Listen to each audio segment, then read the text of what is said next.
پرکھا جا رہا ہے.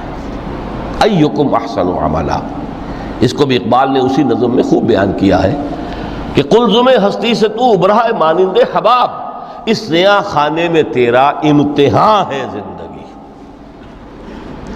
اب اگر تو دو چیزیں انسان پر واضح رہیں، اور نہ صرف واضح رہیں، مستحضر رہیں. واضح تو ہو جاتی ہے ایک چیز، پھر آدمی بھول جاتا ہے، تو کوئی فائدہ نہیں دیتا اس کے. مستحضر ایک یہ کہ اصل زندگی آخرت کی زندگی ہے، طویل ہے. بل توسرون الحیات الدنیا والآخرۃ خیر وابقیٰ کلا بل تحبون العاجلہ وتذرون الآخرہ. تم اس عاجلہ کو پسند کرتے ہو، اس دنیا کی زندگی کو تم ترجیح دیتے ہو، جبکہ آخرت ہے جو باقی رہنے والی ہے، ابدی. اگر تو یہ معلوم ہو، جیسا کہ سورہ عنکبوت کی آیت کے حوالے سے میں نے آپ کو آیت سنائی کہ وما هذه الحیات الدنیا الا لہو ولعب وان الدار الاخرۃ لہی الحیوان لو کانوا یعلمون. اصل زندگی جو ہے وہ آخرت کی زندگی ہے، کاش کہ انہیں معلوم ہوتا. ایک حقیقت تو یہ معلوم ہو اور مستحضر رہے کہ اصل زندگی آخرت کی زندگی ہے، اور دوسری حقیقت یہ کہ یہ دنیا کی زندگی ایک امتحانی وقفہ ہے. قلزم ہستی سے تو ابھرا ہے مانند حباب، اس نیا خانے میں تیرا امتحان ہے زندگی. یہ مستحضر رہے تو اس کا نتیجہ کیا نکلے گا؟ انسان دنیا پرست نہیں بنے گا. متاع ہے دنیا، برتنے کی چیز ہے. وما هذه الحیات الدنیا الا متاع، برتنے کی چیز ہے، برتو اسے. اب میں یہاں آپ کو کچھ حدیثیں بھی سنا دینا چاہتا ہوں. ایک حدیث میں حضور نے عجیب نقشہ کھینچا ہے. مالی ولی دنیا، لوگوں مجھے تمہاری اس دنیا سے کیا سروکار؟ انما مثلی کراکب استظل تحت شجرۃ ثم راح فترکھا. میری مثال تو اس سوار کسی ہے جو تھوڑی دیر کے لیے کسی درخت کے سائے میں سستانے کے لیے رک جاتا ہے. وہ اس درخت کو اپنی منزل نہیں سمجھتا، اپنا گھر نہیں سمجھتا، تھوڑی دیر کا سستانا ہے. پھر وہ اس درخت کو خیر بات کہتا ہے، اپنا راستہ لیتا ہے، اپنی منزل کی طرف روانہ ہو جاتا ہے. بس اتنا تعلق، منزل یاد رہے. چنانچہ دوسری بڑی پیاری حدیث ہے، بہت مختصر بھی ہے. انما الدنیا خلقت لکم وانتم خلقتم للآخرہ. دیکھو یہ دنیا تمہارے لیے بنائی گئی ہے. خلق لکم ما فی السماوات و ما فی الارض، قرآن مجید کہتا ہے.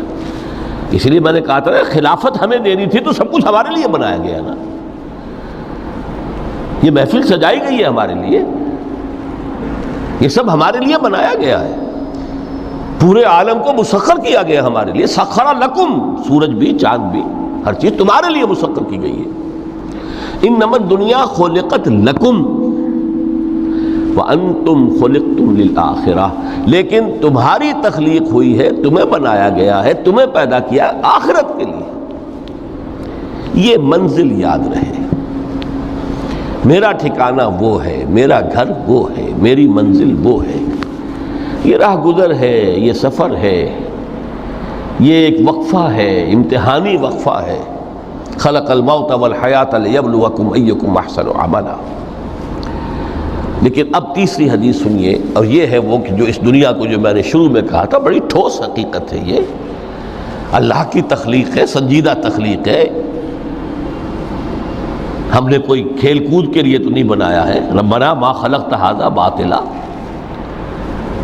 حضور فرماتے ہیں الدنیا مزرعۃ الآخرہ، دنیا آخرت کی کھیتی ہے. یہاں بوؤ گے تو وہاں کاٹو گے، یہاں بوؤ گے نہیں تو کاٹو گے کیا خاک. اس اعتبار سے غور کیجئے، یہ دنیا اور حیات دنیاوی کا ایک ایک لمحہ ایک بڑی عظیم حقیقت بن کر سامنے آتا ہے.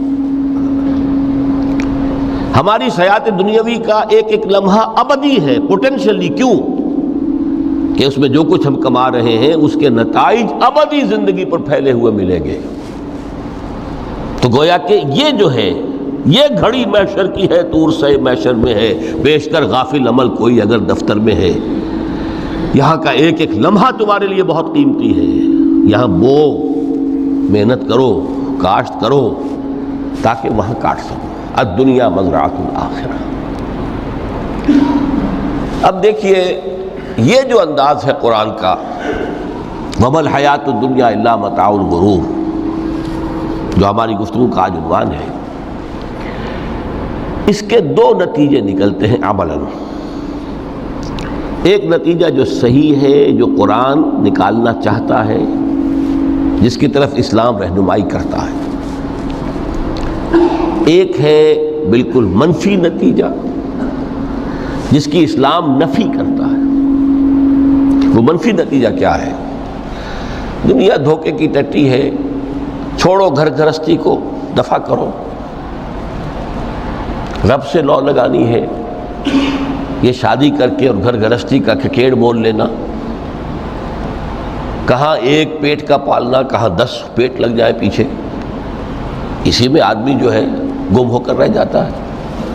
لہذا گھر گھرستی کو چھوڑو، تجدد کی زندگی گزارو۔ پھر یہ تمدن ہر جگہ شر ہے، برائی ہے، دھوکہ ہے، فریب ہے، جھوٹ ہے، دفع ہو جاؤ، جاؤ کہیں پہاڑوں کی چوٹیوں پر، کہیں غاروں میں، گپھاؤں میں، کہیں جنگلوں میں دھونی روا۔ یہ ہے اس کا ایک منطقی نتیجہ جو نکلا ہے دنیا میں، اور تقریباً تمام مذاہب عالم میں نکلا ہے۔ رہبانیت جس کی جس شد و بد کے ساتھ نفی کی ہے محمد الرسول اللہ صلی اللہ علیہ وسلم، لا رہبانیت فی الاسلام، اسلام میں کوئی رہبانیت نہیں، نفی ہے، مکمل نفی، لا رہبانیت فی الاسلام۔ فرمایا کہ النکاح من سنتی، یہ میری سنت ہے، میرا طریقہ ہے، گھر گھرستی کی زندگی اختیار کرنا یہ میری سنت ہے۔ 3 صحابہ پر کچھ اسی طرح کا غلبہ ہو گیا تھا۔ صحابہ میں ہر طرح کے لوگ تھے، ان میں وہ لوگ بھی تھے کہ جو بڑے ریشنلسٹ تھے، عقل کے حوالے سے بات سمجھنے والے۔ حضرت عمر کو ہم کہہ سکتے ہیں کہ سر خیل تھے ان کی رضی اللہ تعالیٰ۔ کچھ درویش منش لوگ بھی تھے، کچھ پر یہ تقویٰ کا اور درویشی کا بہت زیادہ غلبہ ہو گیا تھا، مغلوب الحال ہم انہیں کہہ سکتے ہیں۔ حضرت عبداللہ ابن عمرو بن العاص رضی اللہ تعالیٰ عنہما، ایک عجیب سائملٹینیس کنٹراسٹ ہے باپ اور بیٹے میں۔ عمرو بن العاص بہت بڑے سیاستدان، مدبر، عرب نے چوٹی کے جو 3 سیاستدان پیدا کیے ان میں سے ایک عمرو بن العاص ہے، واریر، کانکرر، سیاستدان۔ لیکن عبداللہ ابن عمرو بن العاص بالکل درویش، روزانہ روزہ ساری رات کھڑے ہیں، نہ بیوی سے کوئی سروکار، نہ کسی سے کوئی سروکار۔ حضور کو اطلاع ملی، بلا لیا، جواب طلبی ہو گئی، یا عبداللہ اولم اخبر انک تصوم الدہر وتقوم اللیل، اے عبداللہ مجھے یہ خبر دی گئی ہے تم ساری رات کھڑے رہتے ہو، روزانہ روزہ رکھتے ہو، کیا کہتے ہیں؟ جی حضور ایسا تو ہے۔ لا تفعل، مت کرو ہرگز۔ فإن لنفسك عليك حقا وإن لزوجك عليك حقا وإن لزورك عليك حقا، دیکھو تم پر تمہارے اس جسم کا اور نفس کا بھی حق ہے، اسے آرام بھی دو، اس کی ضروریات بھی پوری کرو، اس کی دیکھ بھال بھی کرو، یہ بھی تمہارے پاس امانت ہے اللہ کی۔ پھر تم پر تمہاری بیوی کا حق ہے۔ کسی صحابی نے دیکھا تھا حضرت عبداللہ ابن عمرو بن العاص کی بیوی کو کہ وہ بالکل جیسے کہ میلی کچیلی حالت میں تھی، پوچھا ہی کیا حال بنا رکھا ہے؟ ان کا کہ آپ کے دوست کو تو کوئی غرض ہے ہی نہیں سرے سے، ظاہر بات ہے کہ مسلمان بیوی اور کس کے لیے وہ سنگھار کرے گی جب شوہر ہی کو کوئی دلچسپی نہ ہو، اس سے غرض ہی نہ ہو۔ لا تفعل،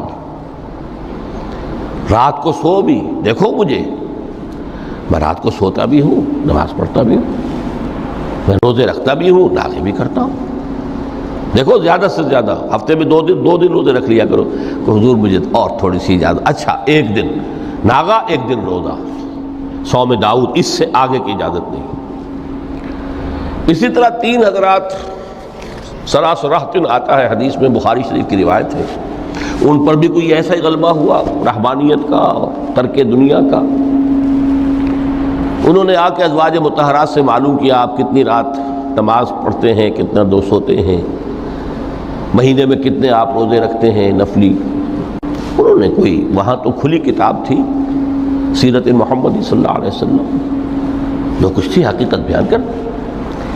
اب دیکھیے ایک عجیب ذہنیت، انہوں نے دیکھا کہ یہ تو کم ہے، ان کے اندازے کے اعتبار سے تو بہت کم ہے، لیکن یہ کہ اپنے آپ کو ذرا تسلی، حضور کی تو کوئی ضرورت نہیں ہے، آپ تو معصوم ہیں، آپ کیسے کوئی گناہ نہیں ہوا، کوئی خطا نہیں ہوئی، آپ کے لیے تو یہ اتنی عبادت ہمارے لیے تو کافی نہیں ہے، ہم تو گناہ گار ہیں۔ ایک نے عہد کیا کہ میں کبھی نہیں سوؤں گا، رات بھر کھڑا رہوں گا۔ دوسرے نے کہا کبھی ناغا نہیں کروں گا، ہر روز روزہ رکھوں گا۔ تیسرے نے کہا میں شادی بیاہ کے کھکیڑ میں پڑوں گا نہیں۔ حضور کو اطلاع مل گئی، طلب فرمایا، ڈانٹا آپ نے، آپ لوگوں نے یہ کہا ہے؟ جی ہاں ہم نے کہا تو ہے۔ واللہ، خدا کی قسم، میں تم میں سب سے بڑھ کر متقی ہوں، لیکن میں رات کو سوتا بھی ہوں اور نماز بھی پڑھتا ہوں، روزے رکھتا بھی ہوں، نافلے بھی کرتا ہوں، میری گھر گرستی کی زندگی ہے، میری بیویاں ہیں۔ من رغب عن سنتی فلیس منی، یہ ٹکڑا جو جوڑ دیا جاتا ہے نکاح کے خطبے میں اس حدیث کے ٹکڑے کے ساتھ، یہ 2 علیحدہ حدیث ہیں بالکل، النکاح من سنتی، اور یہ ٹکڑا اس طویل حدیث کا ہے، من رغب عن سنتی فلیس منی، جو میری سنت کو پسند نہیں کرتا پھر اس کا مجھ سے کوئی تعلق نہیں۔ یہ تو میں نے احادیث کے حوالے سے آپ کو وہ جو منفی طرز عمل، گریز، دنیا سے تعلق منقطع کرنا، پسپائی، گریز، فرار، اور اس کا نتیجہ کیا نکلتا ہے کہ دنیا پھر شریروں کے لیے رہ گئی، کھیلیں کودیں عیش کریں۔ جو سلیم الفطرت نیک لوگ تھے وہ تو گئے، لہذا ان کو اب کوئی روک ٹوک کرنے والا ہی نہیں، کوئی پوچھنے تاشنے والا نہیں، ظالم جو چاہے ظلم کریں اور جس طرح چاہیں شریر جو ہے شرارتیں کریں۔ قرآن مجید میں سورہ حدید اس اعتبار سے نہایت عظیم صورت ہے، نہایت عظیم صورت ہے کہ وہاں یہ آیت بھی بہت ہی شاندار انداز میں آئی ہے، متاع الغرور والی،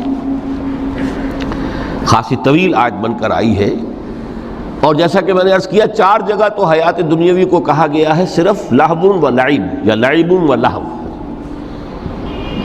لیکن یہاں جو ہے آیت نمبر 20، اعلموا انما الحیات الدنیا لعب و لہو و زینت و تفاخر بینکم و تکاثر فی الاموال والاولاد۔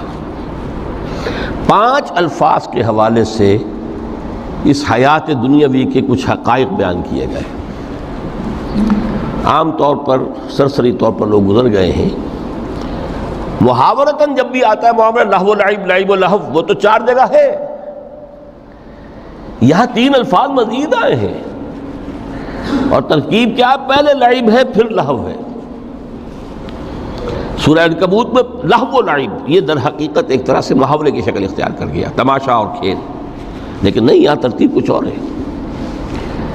اس پر اگر آپ غور کریں گے تو یہ ایک عجیب سا نقشہ سامنے آتا ہے، حیات دنیاوی کے 5 ادوار، جن میں سے ہر دور میں ایک شے انتہائی اہم ہوتی ہے، توجہ کا مرکز بنی ہوتی ہے۔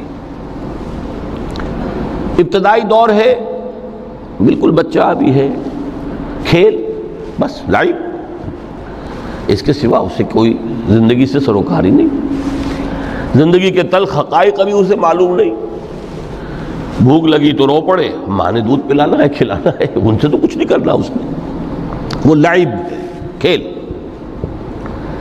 لیکن تھوڑا سا آگے چلتے ہیں، 3 ایجر سٹیج میں جب داخل ہوتا ہے آدمی تو اب وہ نرا کھیل، معصومانہ کھیل نہیں رہتا، اس میں تلذذ، سینشول گریٹیفیکیشن کا عنصر شامل ہو جاتا ہے۔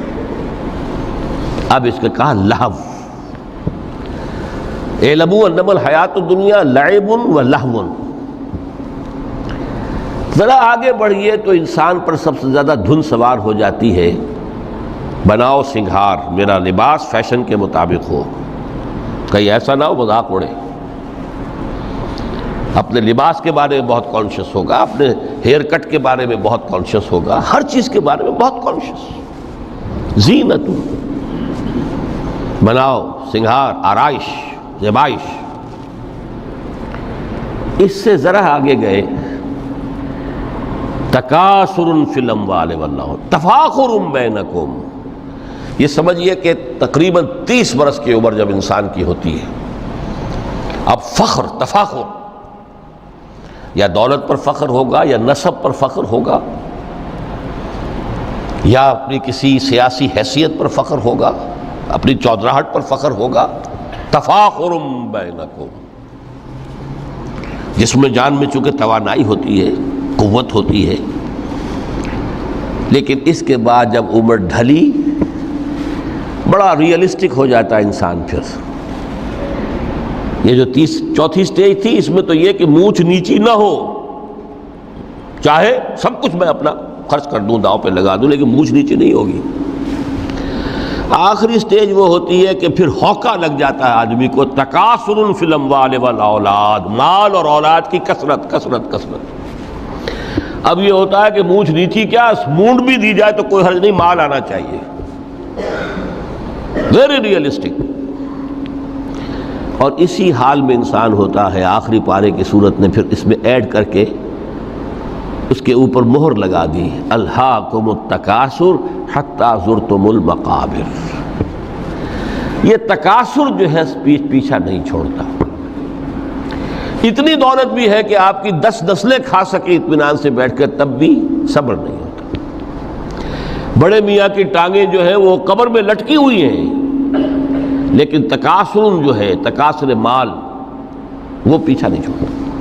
حتی زرتم المقابر، یہاں تک کہ قبروں تک جا پہنچے، قبر میں اتار دیا جائے، جب تک ٹانگیں صرف لٹکی ہوئی ہیں اس وقت تک نہیں۔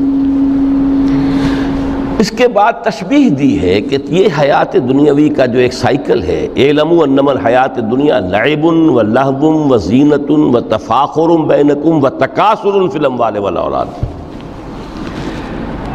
اب اس کو کمپیئر کیا ہے پلانٹ کنگڈم میں جو سائیکل چل رہا ہے۔ یہ ہمارا سائیکل ہے 60-70 برس کا، بچہ پیدا ہوا، خوشیاں منائی گئیں، پھر وہ لڑکپن سے، پھر ٹین ایجر سٹیج سے، پھر جوانی ہے، پھر ادھیڑ عمر ہے، اور پھر بڑھاپا ہے، اور پھر قبر میں اتارا جانا ہے۔ لیکن یہ کہ پلانٹ کنگڈم میں سائیکل چلتی ہے۔ کمثل غیث اعجب الکفار نباتہ ثم یہیج فتراہ مصفرا ثم یکون حطاما۔ یہ 4 سٹیج ہیں۔ جیسے بارش برستی ہے تو سبزہ نمودار ہوتا ہے، اور کاشتکار کو بڑا اچھا لگتا ہے، اس نے بیج بویا تھا، اس نے محنت کی تھی، اس نے ہل چلایا تھا، اعجب الکفار نباتہ، اس کو بہت اچھا لگتا ہے، دل باغ باغ ہو جاتا ہے۔ جیسے آپ کے ہاں بیٹا ہوا، پوتا ہوا، خوشیاں مناتے ہیں آپ۔ کمثل غیث اعجب الکفار نباتہ ثم یہیج، پھر وہ فصل اپنی پوری قوت کو پہنچتی، فصل لہرا رہی ہے، فتراہ مصفرا، پھر وہ زرد ہو جاتی ہے، وہ ہریاول اب ختم ہوئی، اب فصل پک گئی ہے، اب وہ زردی پر آ گئی ہے۔ ثم یکون حطاما، پھر وقت آتا ہے، اگر وہ خضرو گھاس ہے تو پھر وہ چورا چورا ہو کر پھر وہ مٹی میں مل جاتی ہے، اور اگر فصل ہے تو کھیتی کٹ گئی، اس کے بعد کیا رہ گیا وہاں، وہ چورا ہی رہ جاتا ہے باقی۔ یہ لائف کا سائیکل چل رہا ہے، 3 مہینے کا ہو، 4 مہینے کا ہو، یہ ہے پلانٹ کنگڈم کا، وہ ہے سائیکل انسانی زندگی کا۔ اب فرمائی ٹیپ کی بات جو ہے، وَفِي الْآخِرَةِ عَذَابٌ شَدِيدٌ وَمَغْفِرَةٌ مِّنَ اللَّهِ وَرِضْوَانٌ۔ دیکھو دنیا کی زندگی تو ان سٹیجز سے ہو کر گزری جانی ہے، جو پیدا ہوا ہے اس پر بڑھاپا بھی آئے گا، موت بھی آئے گی۔ کل نفس ذائقۃ الموت، جو سورہ آل عمران کی 185ویں آیت کا پہلا جملہ تھا۔ ہر انسان کو جو پیدا ہوا موت آنی ہے، اب یہ ہے کہ وہ کہیں آپ نے محل میں گزار لی زندگی، کسی کٹیا میں گزار لی زندگی، کسی کی فٹ پاتھ پر گزر گئی زندگی گزر جاتی ہے، گزرتی ہے، اور ان 5 سٹیجز میں سے ہو کر گزرتی ہے۔ آپ گندی گلیوں میں بچوں کو کھیلتے ہوئے دیکھتے ہیں، وہ بھی کھیل رہے ہوتے ہیں، نالیوں کے پانی کے اندر کھیل رہے ہوتے ہیں، ان کا بھی کھیل ہے، گندے جوڑ میں کھیل رہے ہوتے ہیں، وہ تو ہے زندگی کی وہ سٹیج جو ہے کھیل کی ہے۔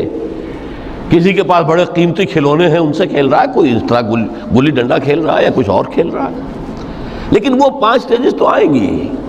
اعلموا انما الحیات الدنیا لعب ولہو وزینۃ وتفاخر بینکم وتکاثر فی الاموال والاولاد کمثل غیث اعجب الکفار نباتہ ثم یہیج فتراہ مصفرا ثم یکون حطاما وفی الآخرۃ عذاب شدید ومغفرۃ من اللہ ورضوان۔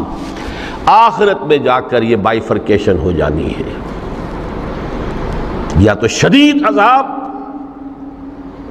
اور یا اللہ کی مغفرت اور رضا۔ Now the choice is yours، اما شاکرا و اما کفورا، فیصلہ تم خود کر لو۔ وما الحیات الدنیا الا متاع الغرور، یہاں بھی آخری الفاظ وہ ہے کہ دنیا کی زندگی دھوکے کے سوا کچھ نہیں۔ کیوں؟ اگر تو دنیا کی زندگی میں گم ہو گئے، جیسے کہ اقبال نے کہا ہے کہ کافر کی یہ پہچان کے آفاق میں گم ہے، اور مومن کی یہ پہچان کہ گم اس میں ہے آفاق۔ دنیا میں رہو، طالب دنیا نہ بنو، طالب عقبہ، طالب آخرہ۔ دنیا میں رہو، برتو، استعمال کرو، تمہارے لیے پیدا کیا گیا، بھائی برتو، متاع ہے، برتنے کی شے ہے۔ ہاں حلال اور حرام کی پابندیاں سامنے رکھو، باقی برتو۔ مطلوب یہ نہ ہو، مقصود یہ نہ ہو، مطلوب آخرہ ہو۔ انما الدنیا خلقت لکم وانتم خلقتم للآخرہ۔ منزل وہ رہے، مستحضر رہے، سامنے رہے کہ میں تو اجنبی ہوں، یہاں یہ میرا وطن نہیں ہے۔ الدنیا سجن المومن و جنت الکافر۔ جیسے کسی پرندے کو کسی پنجرے میں بند کر دیا گیا ہو، اس طرح ہمیں اس دنیا میں بھیج دیا گیا، اللہ کی مرضی ہے، اس نے بھیجا ہے۔ جب تک وہ چاہتا ہم رہیں گے یہاں، لیکن ہمارا دل یہاں نہیں لگے گا۔ بازار سے گزرا ہوں، خریدار نہیں ہوں، طالب دنیا نہ ہو، تب تو یہ کوئی دھوکے کا سودا نہیں، وطن نہیں، بالکل نہیں۔ حضور نے خود فرمایا مجھے تمہاری اس دنیا میں سے فلاں فلاں چیزیں بہت پسند ہیں، اور کس قدر ریئلسٹک ہیں۔ آپ نے عورتوں کے بارے میں فرمایا مجھے اس دنیا سے پسند ہے عورت، کوئی تصنع اور کوئی بھی تکلف اور کوئی خلاف فطرت بات نہیں کی محمد رسول اللہ صلی اللہ علیہ وسلم۔ آنکھوں کی ٹھنڈک میری نماز میں ہے، مجھے خوشبو پسند ہے، عورت کی طرف بھی آپ کا رجحان تھا۔ قرآن مجید میں آتا ہے نا، اے نبی اب کوئی اور نکاح آپ نہیں کریں گے، وَلَوْ أَعْجَبَتْكَ حُسْنُهُنَّ، چاہے ان کا حسن جو ہے وہ آپ کو اچھا لگے، اب اجازت نہیں ہے مزید، بس فل سٹاپ، جتنے نکاح ہو چکے ہو چکے۔ تو یہ دنیا کو حضور نے صلی اللہ علیہ وسلم دنیا پر سوار رہو، دنیا کو اپنے اوپر سوار نہ ہونے دو، بس بات صرف یہ ہے۔ کافر کی یہ پہچان کہ آفاق میں گم ہے۔ اسی لیے سورہ کہف کا ایک مرکزی مضمون ہے، پہلے رکوع میں بات آتی ہے اِنَّا جَعَلْنَا مَا عَلَى الْأَرْضِ زِینَةً لَهَا لِنَبْلُوَهُمْ أَيُّهُمْ أَحْسَنُ عَمَلًا۔ ہم نے اس دنیا پر جو کچھ ہے، یہ اسکائی اسکریپرز بن گئے ہمارے زمانے میں، اور یہ شاندار بلڈنگز ہیں، اور یہ کچھ ہے، ہم نے زینت اور زیبائش اور آرائش بنا دیا ہے تاکہ آزمائیں۔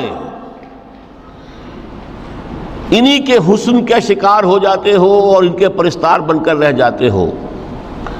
رخ روشن کے آگے شمع رکھ کر وہ یہ کہتے ہیں ادھر جاتا ہے دیکھیں یا ادھر پروانہ آتا ہے، پھر بھی اللہ ہی کے عاشق بنے رہو، اللہ ہی سے محبت کرو تو کامیاب ہو گئے۔ دنیا کو برتو۔ اگر دنیا یہ عروس ہزار داماد جو ہے، اگر کہیں یہ محبوبہ بن گئی تو گئے، ختم۔ اچھا دیکھیے اس سورہ حدید میں اب یہ دنیا کی حقیقت کو اس طرح بیان کر کے دو نتیجے جو اس سے نکلتے ہیں ان کو علیحدہ علیحدہ بیان کر دیا۔ ایک نتیجہ جو میں بیان کر چکا، رہبانیت، ترک دنیا، اس کی نفی کرتے ہوئے فرمایا وَلَقَدْ أَرْسَلْنَا نُوحًا وَإِبْرَاهِيمَ وَجَعَلْنَا فِي ذُرِّيَّتِهِمَا النُّبُوَّةَ وَالْكِتَابَ فَمِنْهُمْ مُهْتَدٍ وَكَثِيرٌ مِّنْهُمْ فَاسِقُونَ ثُمَّ قَفَّيْنَا عَلَىٰ آثَارِهِمْ بِرُسُلِنَا وَقَفَّيْنَا بِعِيسَى ابْنِ مَرْيَمَ وَآتَيْنَاهُ الْإِنجِيلَ وَجَعَلْنَا فِي قُلُوبِ الَّذِينَ اتَّبَعُوهُ رَأْفَةً وَرَحْمَةً وَرَهْبَانِيَّةً ابْتَدَعُوهَا مَا كَتَبْنَاهَا عَلَيْهِمْ۔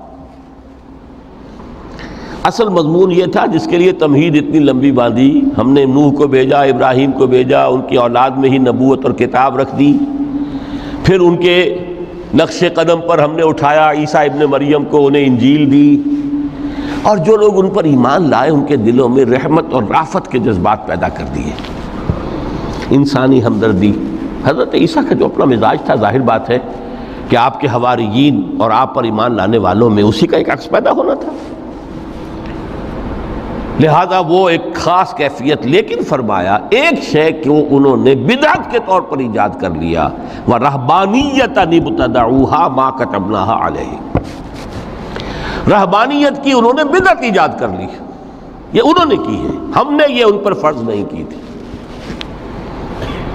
یہ ہے وہ منفی نتیجہ، گریز، خانقاہوں میں جا کر بیٹھ جاؤ، موناسٹسزم، تجرد کی زندگی گزارو، نتیجہ اس کا کیا نکلتا ہے کہ بظاہر راہب اور راہبائیں رہ رہی ہیں اور رہ رہے ہیں، اور اندر جو حرام کاری کے بازار چل رہے ہیں، اور تہخانوں کے اندر حرامی بچوں کی قبروں کے قبرستان بنے ہوئے۔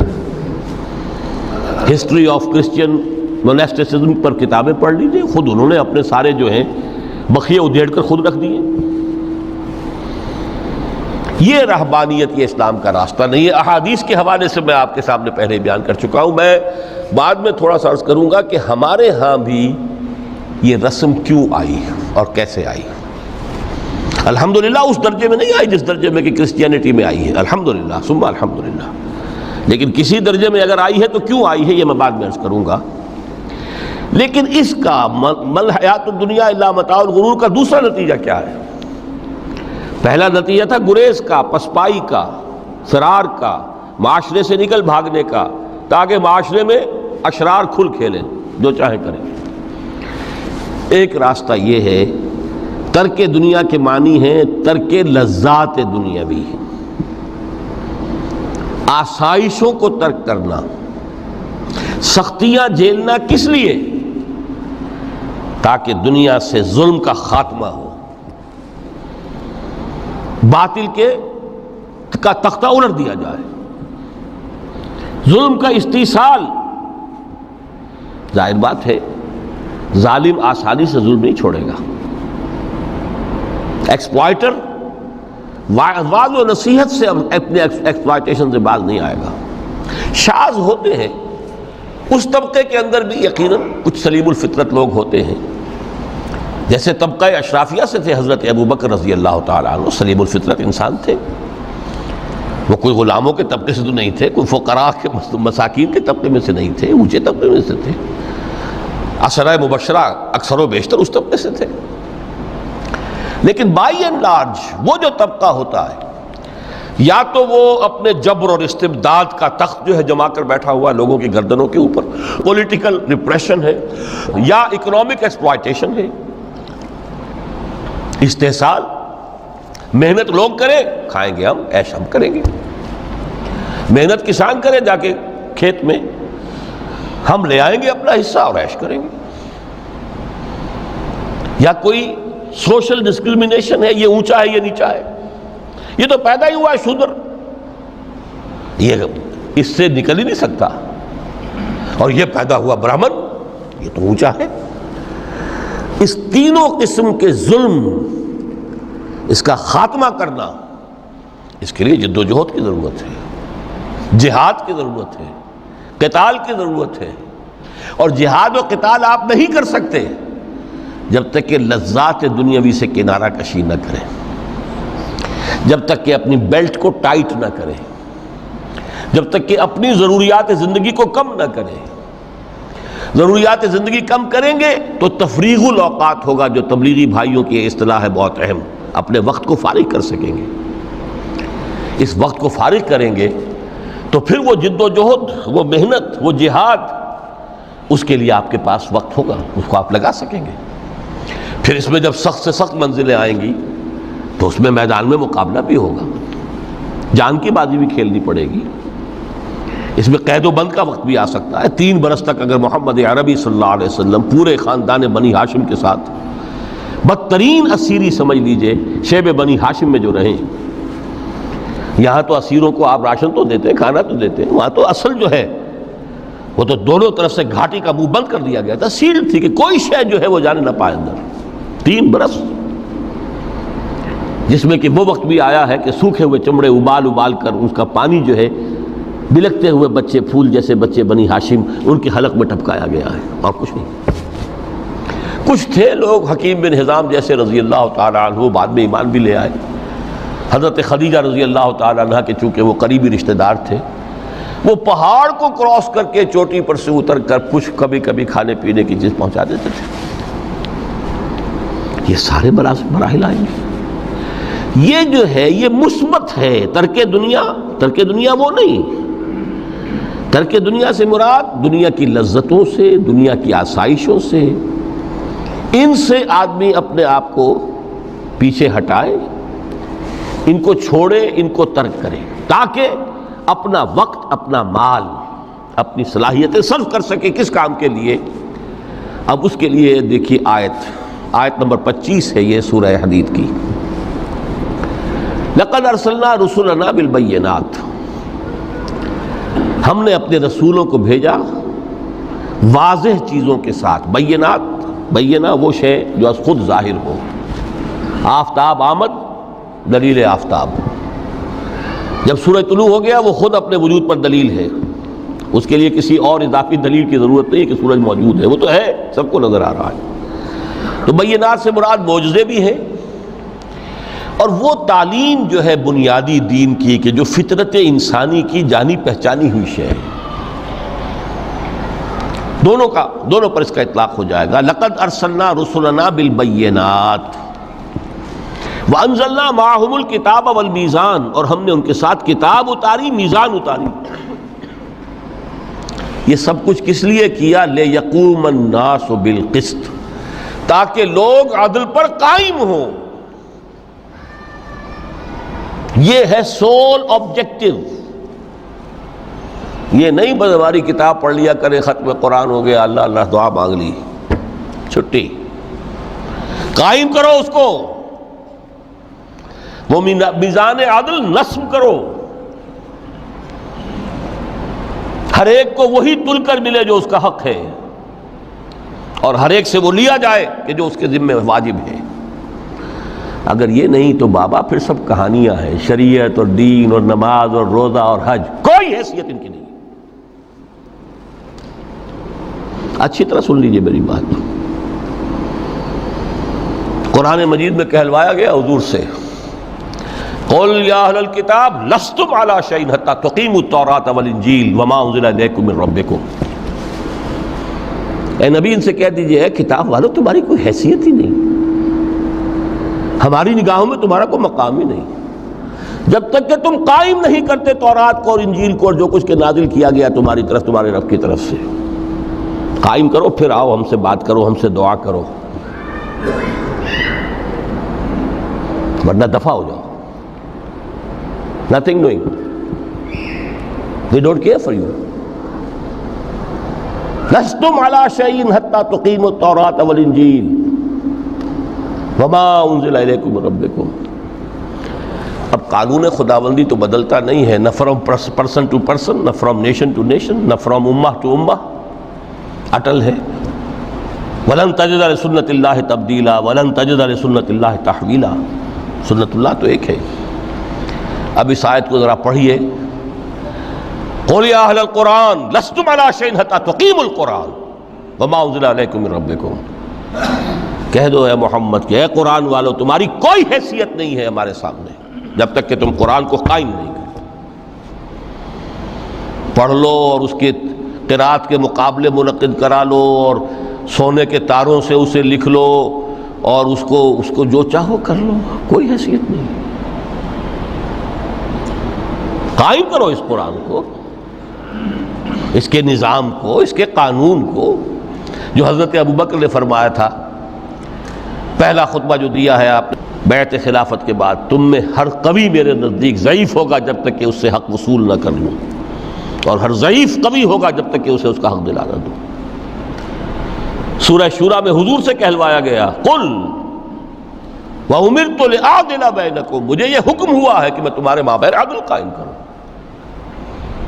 میں واعظ بن کر نہیں آیا، میں بدھ مت کے بھکشو بنانے کے لیے نہیں آیا تمہیں۔ ہاں، انقلابی عمل میں ایک مرحلہ آتا ہے، بدھ مت کے بھکشو بننا پڑتا ہے کچھ عرصے کے لیے، تیاری کا مرحلہ، وہ میں ابھی بعد میں ذرا بیان کر دوں گا، لیکن مستقل نہیں ہے یہ بدھ مت کے بھکشو۔ یہ بدماش جس طرح چاہیں کھل کھیلیں، ظالم جس طرح چاہیں لوگوں پر ظلم کرتے رہیں، تشدد اور جبر کا جس طرح سے چاہے معاملہ کریں، استحصالی نظام جس طرح ہوتا ہے چلتا رہے۔ شاہ ولی اللہ دہلوی رحمۃ اللہ علیہ کے الفاظ میں، انسانوں کی عظیم اکثریت ڈھور ڈنگر بن جائے، صبح سے لے کے شام تک کمر توڑ دینے والی مشقت کے بعد بمشکل 2 وقت کی روٹی ملتی ہو، اس کا کبھی خیال اسے اللہ کا آئے گا؟ کبھی اللہ سے لو لگا سکے گا؟ دنیا نے تیری یاد سے بیگانہ کر دیا تو اس سے بھی دل فریب ہے غم روزگار کے۔ اس لیے حضور نے فرمایا کاد الفقر ان یکون کفرا، یہ فقر جو ہے یہ تو انسان کو کفر تک پہنچا دیتا ہے۔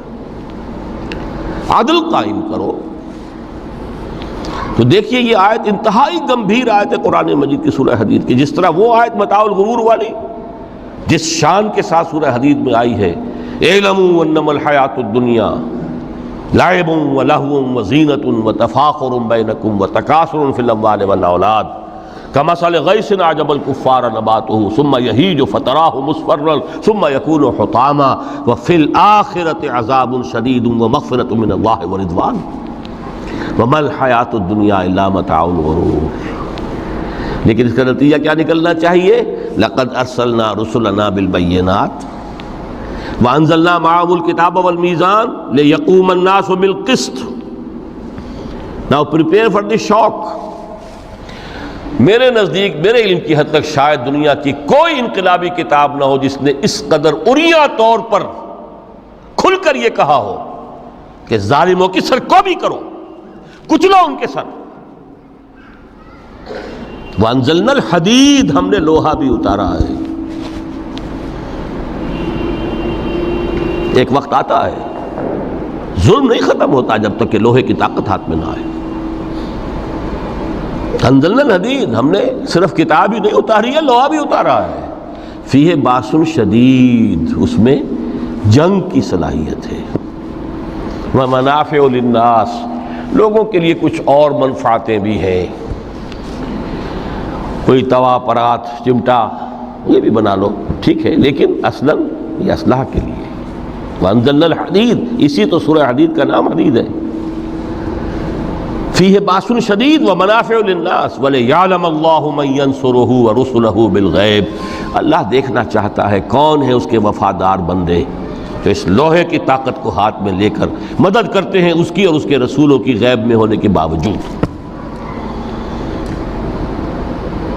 ان اللہ قوی عزیز، ویسے اللہ قوی ہے، عزیز ہے، آن واحد میں کفر کو ختم کر دے جب چاہے،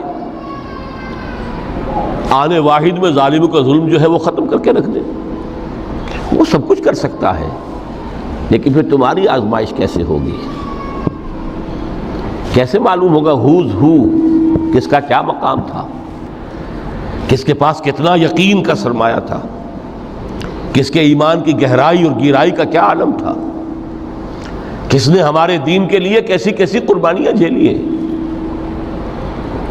یہ ہے ترک دنیا جو موسٹ پروفاؤنڈ ہے، نتیجہ خیز ہے، خیر کو وجود میں لانے کے لیے ہے، لیکن اس کی مثالیں موجود ہیں۔ حضرت مصعب بن عمیر رضی اللہ تعالی عنہ ایام جاہلیت میں کہا جاتا ہے ان کا جوڑا جو ہے شام سے تیار ہو کر آتا تھا. جیسے کبھی مشہور ہے کہ پنڈت نہرو کا بھی کپڑے سل کر آتے تھے پیرس سے. موتی لال نہرو کا بیٹا، اور موتی لال نہرو وہ تھا کہ وائس رائے کی پہلی کار آئی ہے ہندوستان میں تو دوسری کار موتی لال کی آئی. اس کا بیٹا، اس کے کپڑے پیرس سے سل کر آتے تھے. مصعب بن عمیر کے کپڑے شام سے تیار ہو کر آتے تھے، اور وہ ہمیشہ عطر میں بسے ہوئے ہوتے تھے. جہاں سے گزر گئے معلوم ہوا کہ پوری گلی جو ہے وہ مہک اٹھی، معلوم ہو جائے کہ مصعب گزرا ہے یہاں سے. ایمان لائے محمد رسول اللہ پر صلی اللہ علیہ وسلم. باپ فوت ہو چکا تھا، اس کی چھوڑی ہوئی دولت تھی، ماں تھی، لیکن وہ خاندان کا نظام، چچا تھا سربراہ، وہ بدترین کافر. اس نے پہلے سمجھایا ہوگا 100 طریقے آزما کے، پھر آخری بار اس نے آزمایا کہ جس دولت کے اوپر تم عیش کر رہے ہو یہ تمہارے مشرک باپ کی دولت ہے، نکل جاؤ گھر سے. انہوں نے سمجھا تھا جیسے سورہ صافات میں آتا ہے فَأَرَادُوا بِهِ كَيْدًا فَجَعَلْنَاهُمُ الْأَسْفَلِينَ. انہوں نے حضرت ابراہیم کے بارے میں سمجھا تھا جب دیکھیں گے کہ آگ تیار ہو رہی ہے اور یہ اس میں مجھے ڈال دیں گے تو سب یہ نشہ حرن ہو جائے گا، یہ توحید وحید سب ہوا ہو جائے گی. لیکن ہوا کیا؟ بے خطر کود پڑا آتش نمرود میں عشق، عقل ہے محو تماشائے لبے بام. اس نے تو یہ دھمکی دی تھی کہ دن میں تارے نظر آ جائیں گے مصعب کو، ناز و نام میں پلا ہوا انسان. اسے کہہ دیا جا نکل جاؤ گھر سے. اٹھ کر چلنے لگے. اس کا تیش جو ہے اور اچھا یہ کپڑے بھی اسی مشرک باپ کے ہیں، اتارو ان سب کو. مادر ذات برہنہ ہو کر گھر سے نکلے. مادر ذات پھر وہی ہے کہ جن کے نام قرائے فال بنام من دیوانہ زدند. اے بیعت عقبہ اولا ہوئی ہے، لوگوں نے کہا کہ ہمیں کوئی مقری دیجئے قرآن پڑھانے والا جو ہمیں قرآن پڑھائے. حضور نے فرمایا جاؤ مصعب. وہ مصعب وہاں جا کر مدینے میں المقری بن گئے. جا المقری، وہ آ رہا پڑھانے والا. اور 1 سال کی محنت دعوت اور تبلیغ اور قرآن کے پڑھانے کے نتیجے میں اگلے سال 75 افراد لا کر حضور کی جھولی میں ڈال دی. یہ مصعب ہے. شہادت ہوئی ہے غزوہ بدر میں. ایک مرتبہ اس سے پہلے کا واقعہ بھی ہے کہ حضور مسجد میں تشریف فرماتے، سامنے سے حضرت مصعب گزرے. ایک پھٹا ہوا سا کمبل جسم کے گرد لپیٹا ہوا تھا. حضور کی آنکھوں میں آنسو آ گئے. آج کجا تاب کجا، یہ دیوانہ جو ہے اللہ کا اور رسول کا اور دین کا کہاں سے کہاں پہنچا ہے. غزوہ احد میں علم ان کے ہاتھ میں ہے. جس ہاتھ میں علم ہے وار پڑا، کٹ گیا، دوسرے سے پکڑا، اس کو بھی کٹ گیا. پھر دونوں جتنے بچ گئے تھے حصے ان سے سنبھالا، پھر شہید ہو گئے. جسم پر صرف ایک چادر تھی، اوپر سے جسم ننگا تھا، صرف ستر کے لیے چادر. دفن کرنے لگے تو مسئلہ ہی پیش آ گیا کہ چونکہ شہید کے تو کفن جو ہے اس کا اپنا جو بھی لباس پہنا ہو شہادت کے وقت. حضور سے کہا گیا کہ حضور مصعب کی چادر تو اتنی چھوٹی ہے کہ سر ڈھانپتے ہیں تو پیر کھل جاتے ہیں، پیر ڈھانپتے ہیں تو سر کھل جاتے ہیں. فرمایا سر کو چادر سے ڈھانپ دو اور پیروں پر اذخر گھاس لا کر ڈال دو. یہ آخری لباس نصیب ہوا ہے.